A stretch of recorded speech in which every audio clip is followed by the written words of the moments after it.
ദുനിയാവിലും കളയും, ആഖിറത്തിലും അവൻ നിങ്ങളെ നശിപ്പിച്ചു കളയുന്ന, നിങ്ങളെ നരകാവകാശിയാക്കി മാറ്റും. അതുകൊണ്ട് റസൂലുള്ളാഹി ഓർമ്മപ്പെടുത്തി, എന്തൊരു അതിരുകടന്ന ചിന്തയിലേക്ക് വന്നാലും അഊദു ബില്ലാഹ്, പടച്ചോനെ എന്നിൽ ശരണം, അഊദു ബില്ലാഹി മിനശ് ശൈത്വാനിർ റജീം, അല്ലാഹുവേ ശപിക്കപ്പെട്ട പിശാചിൽ നിന്ന് ഞാൻ നിന്നോട് അഭയം തേടുന്നു റബ്ബേ.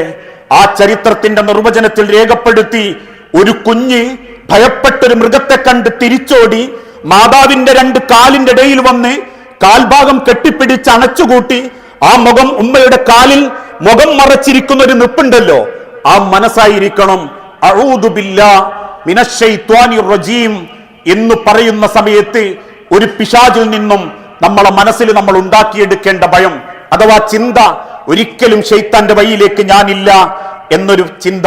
രണ്ടാമതായി, വസ്വാസ് മനസ്സ് തോന്നുന്നുണ്ടെങ്കിൽ നിരന്തരം ദിക്റുകൾ ചൊല്ലിക്കൊണ്ടിരിക്കണം, പ്രാർത്ഥിച്ചുകൊണ്ടിരിക്കണം. ഖുൽ, നബിയെ അവരോട് പറയണം, അഊദു ബിറബ്ബിന്നാസ് മലിക്കിന്നാസ് ഇലാഹിന്നാസ് മിൻ ശർരിൽ വസ്വാസിൽ ഖന്നാസ് അല്ലദീ യുവസ്വിസു ഫീ സുദൂരിന്നാസ് മിനൽ ജിന്നത്തി വന്നാസ്.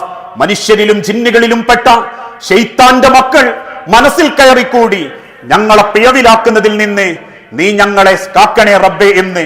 ഇവിടെ എന്തിനാ മനുഷ്യരിൽപ്പെട്ടവൻ, പിശാച് വർഗത്തിൽപ്പെട്ടവനും മനുഷ്യരിൽപ്പെട്ടവനും ഉണ്ട് എന്ന് രേഖപ്പെടുത്താനുള്ള കാരണം, ചിലർക്ക് വസ്വാസ് ഉള്ളിലല്ല ഉണ്ടാവുക, പുറത്ത് ചിലരിങ്ങനെ ചോണ്ടിക്കൊണ്ടിരിക്കും, ഇണ്ട് ഞാനുണ്ട്, ഈ പോരാണെ ഞാനുണ്ട്, ഉണ്ടെങ്കിൽ ഞാൻ ഒപ്പരുണ്ടാവും എന്ന് പ്രേരണ നൽകുന്ന ആ പിശാചുക്കളിൽ നിന്നും നിങ്ങൾ ശരണം തേടിക്കൊണ്ടിരിക്കണം.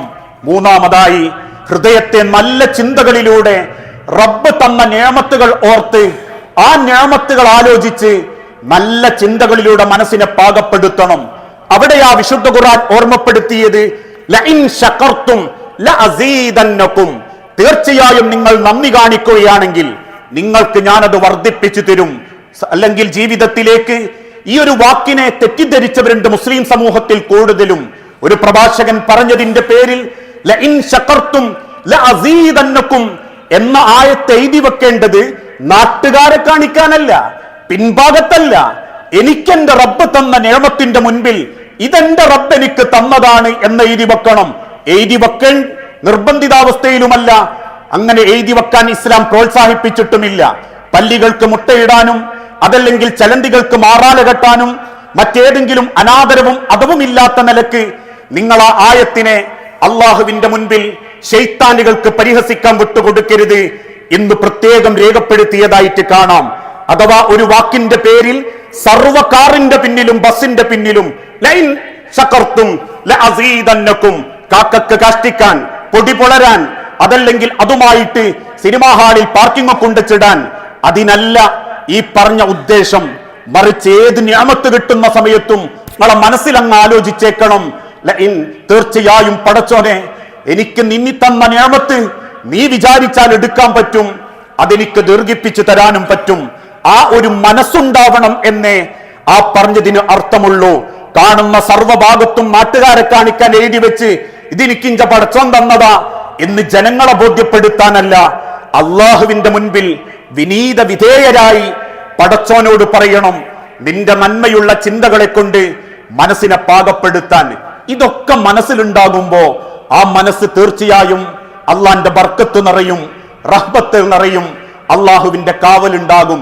അതിനു പകരം വേണ്ടതും വേണ്ടാത്തതും ചിന്തിച്ചുകൂട്ടി എന്ത് ചെയ്താലും വസ്വാസ് ഉണ്ടാക്കി, ഏത് നല്ല കാര്യത്തിനും കുത്തിത്തിരിപ്പുണ്ടാക്കി, ആരെന്തു പറഞ്ഞാലും കേൾക്കാതെ അതൊക്കെ ഒരു ദീനായി കൊണ്ടടക്കുന്നവരുണ്ടെങ്കിൽ അവരുടെ യാത്ര പിശാച് പേപ്പിച്ചു തുടങ്ങിയിട്ടുണ്ട് എന്നാണ് അതിനർത്ഥം. അവിടെ നിന്ന് ശൈത്താനിൽ നിന്ന് കാവല് ചോദിച്ച് റബ്ബിന്റെ വഴിയിലേക്ക് മാറാൻ നമുക്ക് ഓരോരുത്തർക്കും സാധിക്കേണ്ടതുണ്ട്. അങ്ങനെ ചിന്തിച്ച് അള്ളാഹുവിന്റെ മാർഗത്തിൽ ഹൃദയശക്തിയോടുകൂടി ഇബാദത്ത് ചെയ്യുന്ന യഥാർത്ഥ മുഅ്മിനീങ്ങളിൽ അള്ളാഹു നമ്മളെ എല്ലാവരെയും ഉൾപ്പെടുത്തി അനുഗ്രഹിക്കുമാറാകട്ടെ.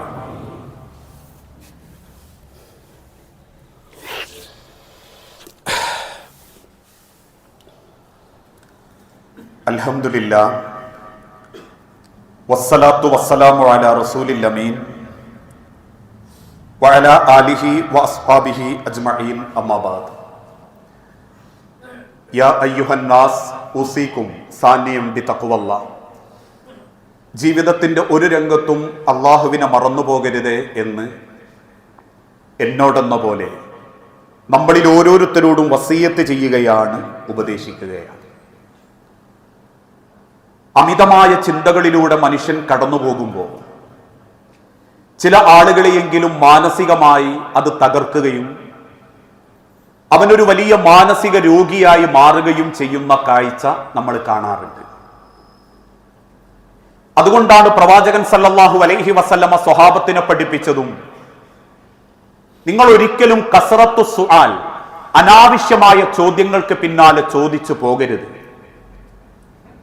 ആവശ്യമില്ലാത്ത ചിന്തകൾക്ക് പിന്നാലെ നിങ്ങൾ ഓടരുത്.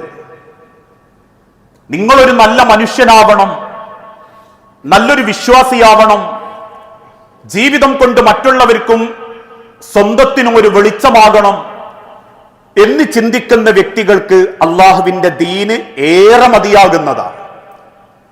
കാരണം അള്ളാഹുവിന്റെ ദീനിൽ ഒരു മനുഷ്യനെ മൃഗമാക്കുന്നതൊന്നുമില്ല. അള്ളാഹുവിന്റെ ദീനിൽ ഒരു മനുഷ്യനെ തോന്നിവാസിയാക്കുന്നതൊന്നുമില്ല.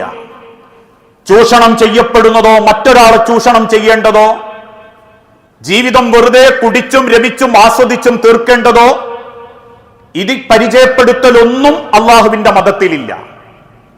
റബ്ബ് പഠിപ്പിച്ചത് എത്രത്തോളം എന്ന് ചോദിച്ചാൽ ആരോഗ്യപരമായ കാര്യത്തിൽ പോലും ഇസ്ലാം കൃത്യമായൊരു നിർദ്ദേശം വെച്ചു, നിങ്ങൾ 1/3 ഭക്ഷിക്കാവൂ. ആ ഭക്ഷണ രീതി നമ്മൾ കൃത്യമായി പാലിച്ചിരുന്നെങ്കിൽ നമ്മളിൽ ഒരാൾക്കും ഒരു പക്ഷേ ഇന്ന് നേരിടുന്ന പല അസുഖങ്ങളും അനുഭവിക്കേണ്ടിയും വരില്ലായിരുന്നു. അതിനർത്ഥം ഒരു മതം ഒരിക്കലും ഒരു മനുഷ്യനെ തകർക്കാനല്ല, ആ മനുഷ്യനെ ജീവിതത്തിന്റെ വെളിച്ചത്തിലേക്ക് കൊണ്ടുവരാൻ വേണ്ടിയാണ്. ആ വെളിച്ചം ഊതിക്കെടുത്താൻ ആഗ്രഹിക്കുന്നവരാണ് നിരീശ്വരവാദ, യുക്തിവാദ, ലിബറൽ വാദികളായ പ്രസ്ഥാനക്കാര്. അതുകൊണ്ട് തന്നെ അത്തരക്കാരിൽ നിന്ന് നമ്മളെ മക്കളെയും സമൂഹത്തെയും കാത്തുരക്ഷിക്കുക എന്നുള്ളത് ഓരോരുത്തരുടെയും ബാധ്യതയാണ്. സാന്ദർഭികമായി സൂചിപ്പിക്കട്ടെ, അങ്ങനെ മാനസിക വൈകല്യം ബാധിച്ച് ഭ്രാന്തമായ അവസ്ഥയിലൂടെ ജീവിക്കുന്ന ആയിരക്കണക്കിന് ആളുകൾ നമ്മുടെ സമൂഹത്തിലുണ്ട്. രാവോ പകല് മാറി വരുന്നത് അറിയാത്തവര്, ഭക്ഷണം വേണമെന്ന് സംസാരിക്കാൻ പറ്റാത്തവര്, ജടയും മുടിയും വളർന്ന് ശരീരത്തിലേക്ക് മലിനമായ അങ്ങേയറ്റം ദുർഗന്ധം വമിപ്പിക്കുന്ന രീതിയിൽ ജീവിക്കുന്നവര്, കുഷ്ഠരോഗികളായിട്ടും അല്ലാതെയും മാറിക്കൊണ്ടിരിക്കുന്നവര്, ഇവരെയൊക്കെ സംരക്ഷിക്കാൻ പല കുടുംബത്തിലും പലർക്കും സാധിക്കാറില്ല. കാരണം ഭ്രാന്തൻ ഒരു കുടുംബത്തിൽ ഉണ്ടാകുന്നതോടുകൂടി ആ കുടുംബക്കാർക്ക് പിന്നീട് അതൊരു വെറുപ്പായി മാറുന്നു. അവൻ ധരിക്കുന്ന വസ്ത്രം ദിവസം 5-6 തവണ മാറ്റേണ്ടി വരുന്നു. വിസർജ്യം വാരി ശരീരത്തിന്റെ പല ഭാഗത്തും പുരട്ടുന്നു.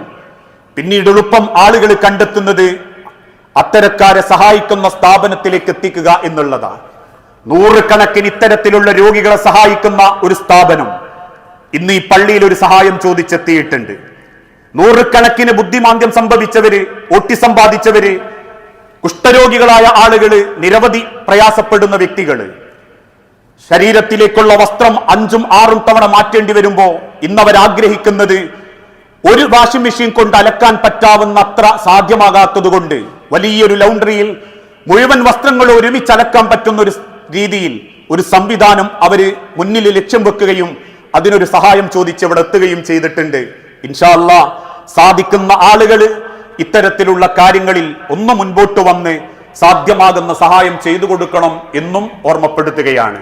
നമ്മൾ ചെയ്യുന്ന എല്ലാ അമലുകളും നമുക്ക് നാളെ പരലോകത്ത് ഉപകാരപ്പെടുന്ന ഒരു സ്വാലിഹായ അമലായി അള്ളാഹു നമുക്ക് ദുനിയാവിലും ആഖിറത്തിലും സമാധാനവും സന്തോഷവും നൽകി അള്ളാഹു കാരുണ്യം കാണിക്കുമാറാകട്ടെ. റബ്ബെ, അറിഞ്ഞുമറിയാതെയും ഒരുപാട് തെറ്റുകുറ്റങ്ങൾ സംഭവിച്ചു പോയിട്ടുണ്ട് നാഥ. എല്ലാ പാപങ്ങളും പുറത്ത് നിന്റെ സ്വർഗത്തിൽ ഇതേ രൂപത്തിൽ നീ ഞങ്ങളെ ഒരുമിപ്പിച്ചു കൂട്ടണമേ.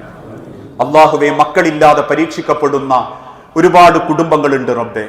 മക്കളെന്ന അനുഗ്രഹം നൽകി ഓരോ കുടുംബങ്ങളോടും നീ കാരുണ്യം കാണിക്കണമേ നാഥ. ചെറുതും വലുതുമായ പല അസുഖങ്ങളിലും മാനസിക പ്രയാസത്തിലും ജീവിക്കുന്നവര് ഞങ്ങളെ കൂട്ടത്തിലുണ്ട് റബ്ബെ. എല്ലാം നല്ല നിലക്കായി ആഫിയത്തോടെ ദീർഘായുസ്സോടെ ഇസ്സത്തോടെ ജീവിക്കാൻ ഞങ്ങൾക്ക് ഓരോരുത്തർക്കും നീ തൗഫീക്ക് നൽകി അനുഗ്രഹിക്കണമേ നാഥ. മരിച്ചുപോയ ഞങ്ങളുടെ സഹോദരി സഹോദരന്മാർ, മാതാപിതാക്കൾ, മക്കൾ, ഭാര്യമാർ, ഭർത്താക്കന്മാർ എല്ലാവരുടെയും കബറിടം നീ വിശാലമാക്കുകയും ആ സ്വർഗ കവാടം കൊണ്ട് ഖബറിനെ നീ ധന്യമാക്കി കൊടുക്കുകയും ചെയ്യണമേ. അല്ലാഹുമ്മ ഗ്ഫിർ ലിൽ മുഅ്മിനീന വൽ മുഅ്മിനാത്ത്, അൽ മുസ്ലിമീന വൽ മുസ്ലിമാത്ത്, അൽ അഹ്യാഹു മിൻഹും വൽ അംവാത്ത്, ഇന്നക മുജീബുദ് ദഅവാതി യാ ഖാളിയൽ ഹാജാത്ത്. അല്ലാഹുമ്മ അഇസ്സൽ ഇസ്ലാമ വൽ മുസ്ലിമീൻ വഅദില്ല ശിർക വൽ മുശ്രികീൻ. അല്ലാഹുമ്മ അജിർനാ മിനൻ നാർ. അല്ലാഹുമ്മ അജിർനാ മിനൻ നാർ. അല്ലാഹുമ്മ അജിർനാ മിനൻ നാർ. റബ്ബെ, പ്രാർത്ഥിക്കണമെന്ന് വസിയത്ത് തന്നവരുണ്ട്. ഏറെ പ്രിയപ്പെട്ട സുഹൃത്ത് ഉസ്മാൻ കോയ സാഹിബ് അടക്കം നിന്റെ വിളിക്കുത്തരം നൽകി നിന്നിലേക്ക് മടങ്ങിയിട്ടുണ്ട്. നാഥ, കബറിടം വിശാലമാക്കി കൊടുക്കുകയും പാപങ്ങളെല്ലാം പുറത്ത് നിന്റെ സ്വർഗത്തിൽ, ഈ ഒരുമിച്ച് കൂടിയതിനേക്കാൾ മനോഹരമായി നിന്റെ സ്വർഗത്തിൽ ഞങ്ങളെ എല്ലാവരെയും നീ ഒരുമിപ്പിച്ചു കൂട്ടി അനുഗ്രഹിക്കുകയും ചെയ്യണമേ. നാഥ, കടബാധ്യതയിൽപ്പെട്ട് മനസ്സ് വേദനിക്കുന്നവരുണ്ട്. സാമ്പത്തിക രംഗത്ത് തിന്മകളിൽ പെട്ടുപോയവരുണ്ട്. ഹറാമ് പോലെയുള്ള ലോണ് പോലെയുള്ള സംവിധാനത്തിൽ പെട്ടുപോയവരുണ്ട്. എല്ലാം മാറി ഹലാലായൊരു സമ്പാദ്യത്തോടെ എല്ലാ ബാധ്യതകളും തീർത്തു മരിക്കാൻ ഞങ്ങൾക്ക് ഓരോരുത്തർക്കും നീ തൗഫീക്ക് നൽകണമേ. നാഥ, ഗസയിലടക്കം ഇന്ന് അനുഭവിച്ചു കൊണ്ടിരിക്കുന്ന മുഴുവൻ പ്രയാസങ്ങളും എളുപ്പം മാറ്റി ശാന്തിയും സമാധാനവും നൽകി ഓരോ രാജ്യത്തോടും നീ കാരുണ്യം കാണിക്കണമേ. റബ്ബന ആതിനാ ഫിദ്ദുനിയ ഹസന വഫിൽ ആഖിറതി ഹസനത വഖിനാ അദാബന്നാർ.